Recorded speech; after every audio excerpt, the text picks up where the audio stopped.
The Golden Hand. Story time. An old man once said, "No matter how deep the suffering is, destiny can still rewrite the ending." There was once a great hunter and his wife. For years, they had no child, until one day their prayers were answered. A baby girl was born. They named her Aku. But this joy did not stay long. Just days after her birth, her mother died, and Aku was left in a world that had already taken too much. Her father remarried, hoping to rebuild what was lost. But the home she grew into was not one of care. One day, her father went into the forest and set traps for hunting. And because no one was watching, the little child crawled toward the trap. And in a moment, everything changed. By the time help came, her hand was gone.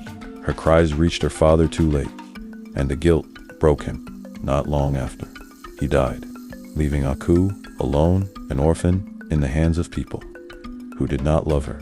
Her stepmother neglected her. Her uncle cared more about his late brother's inheritance than her life. And so, Aku grew, not with comfort, but with endurance. Years passed, and something unexpected happened. Aku became extraordinarily beautiful. Not loud, not proud, just calm, kind, and graceful. Then one day, the king announced a grand festival, and Aku went, dressed simply, but shining in her own way. And when the king saw her, he chose her and married her.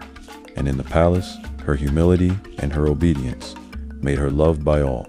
But love often invites jealousy. The senior wife could not bear it. So one day, the first wife somehow found out that Aku was one-handed. So she started spreading those rumors about her to the people in the palace. One fateful morning, the first wife couldn't control her jealousy any longer. She spoke out of rage in front of everyone in the palace. "She is not who you think she is. She has only one hand." The palace fell silent. The king called his elders to investigate the matter. And before them all, the senior wife swore, "If I am wrong, I will pay with my life." The town crier announced the elders' decision to the whole village.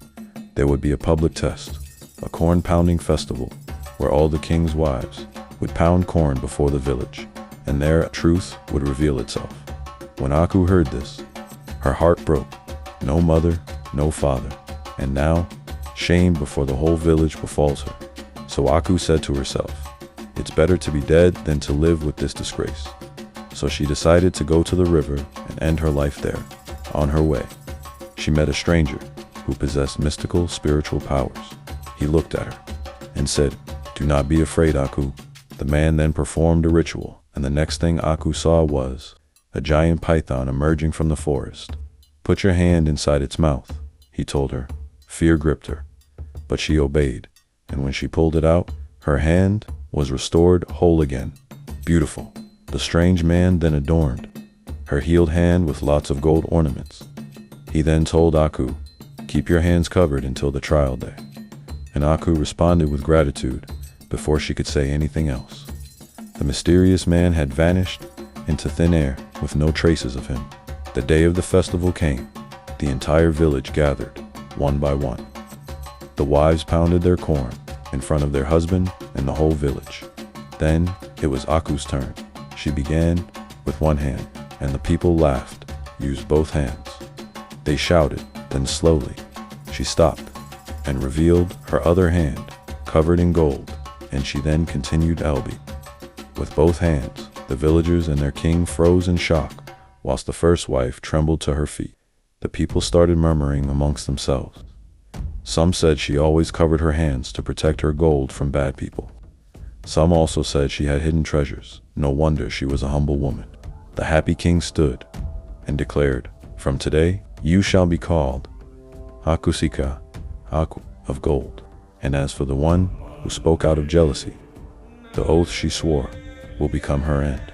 And for the first time, Aku did not feel alone anymore.